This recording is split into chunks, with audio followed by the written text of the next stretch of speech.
तारिक साहब, आप ये बताइए, पिछले साल जैसा कि हमने देखा क्रॉप बहुत अच्छा था, सेब का बहुत क्रॉप था, लेकिन जो काश्तकार है उनको उसका रेट्स अच्छी नहीं मिली। उसकी अब उनके लिए क्या मैसेज है, क्या से उनको क्या करना चाहिए, कौन से इकदाम करने देखिए, चाहिए? ये आपने बहुत ही ज़्यादा इम्पॉर्टेंट एक क्वेश्चन पूछा है कि पिछले साल हमारी प्रोडक्शन बहुत ही अच्छी थी। फ्लावरिंग में वेदर अच्छा था, तो फिर फ्रूट सेट अच्छा हुआ था।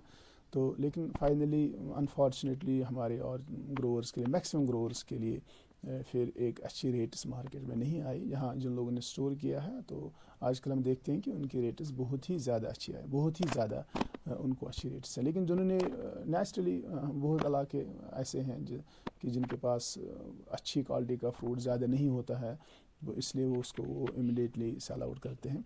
तो अब इस टाइम चूंकि अब सीज़न अभी स्टार्ट ही होने वाला है, इस टाइम भी मेरे ख्याल में एक अच्छा फ्रूट होगा हमारी वैली में।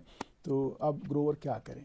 तो सबसे पहले मैं ये बताऊं ग्रोवर को कि आपको कोशिश ये करनी है कि ये जो कास्ट ऑफ प्रोडक्शन है जो आपको यहाँ से कही, वो तो एक ज़रूर एक बात, ऐसा नहीं है कि मैं आपको ये बताऊं कि आप कोई स्प्रे मत करो। जब आपको करने की ज़रूरत, बहुत अशद ज़रूरत हो, तो फिर आपको बीमारी आएगी, तो फिर कोई उसका फ़ायदा नहीं है। क्वालिटी तो देखिए, क्वालिटी आप कैसे मेंटेन रखें? क्वालिटी के लिए सबसे ज़्यादा बड़ी एक प्रॉब्लम है, वो बीमारी है, वो स्कैब है।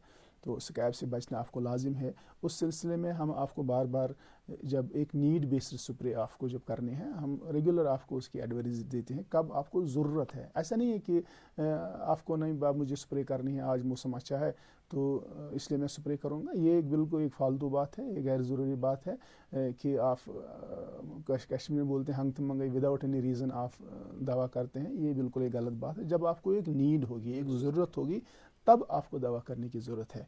तो वो बड़ा इम्पॉर्टेंट आपके लिए है। उसके साथ साथ ये भी इम्पॉर्टेंट है कि आप देखिए, मैं आपको एक जनरलाइज एक बात बताऊंगा। जिस साल हमें ड्राइनेस बहुत ज़्यादा होगी, उस साल आपको जहाँ फंजिसाइड करते थे उनको आप कम कीजिए, उनको आप कम कर सकते हैं। ज़्यादा आपको फंजिसाइड करने की ज़रूरत नहीं है।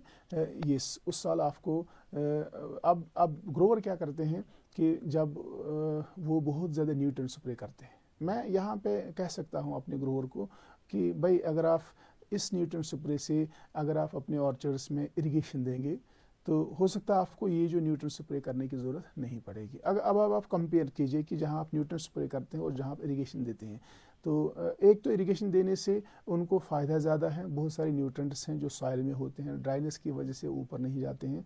अगर ये इरिगेशन देंगे, मेरे ख्याल में जो मेरा अपना एस्टिमेट है कि इस इरिगेशन देना कॉस्टली नहीं है, अगर उसको कंपेयर करेंगे न्यूट्रिएंट स्प्रे से।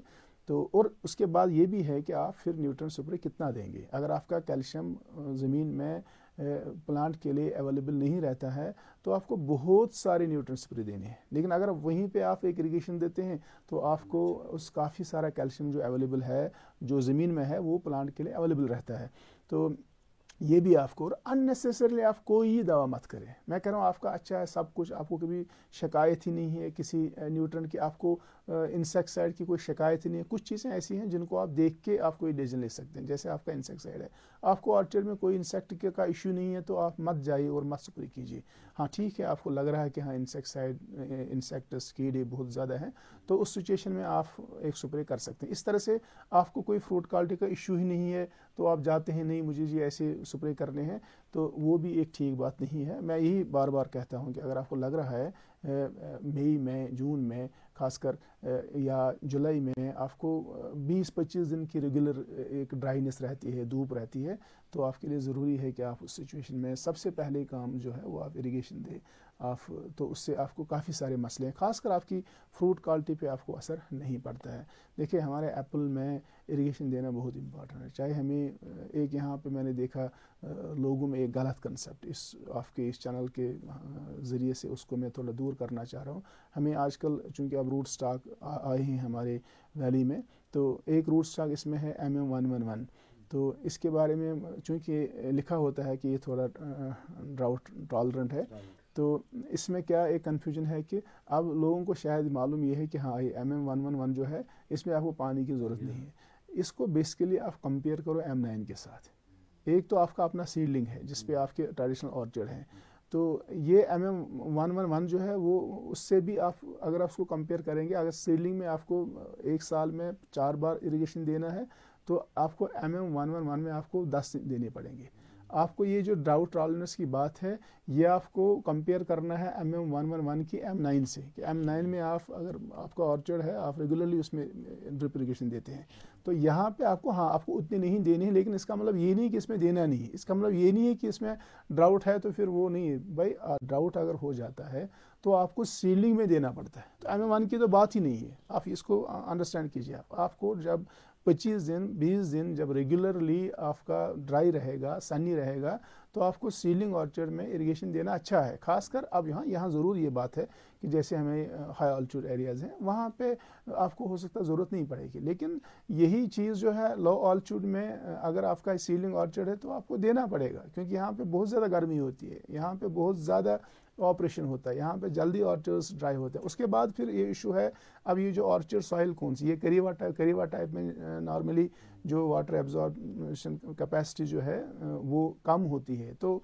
वहाँ हो सकता है आपको एक्स्ट्रा देना पड़ेगा कंपेयर टू सेम लैंड में सेम ऑल्टीट्यूड में कंपेयर टू जो आपका लो लाइंग ऑर्चर्ड्स हैं, इसलिए ये फिर थोड़ा वेरी हो जाता है।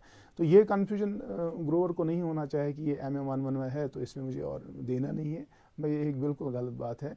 तो इसलिए कहने का मतलब ये है कि अगर आपको इरिगेशन से आपकी क्वालिटी अच्छी हो जाएगी, हो सकता है फिर आपको ज़्यादा न्यूट्रिएंट स्प्रे भी देने नहीं पड़ेंगे। तो और अननेसेसरली आप कोई स्प्रे मत कीजिए।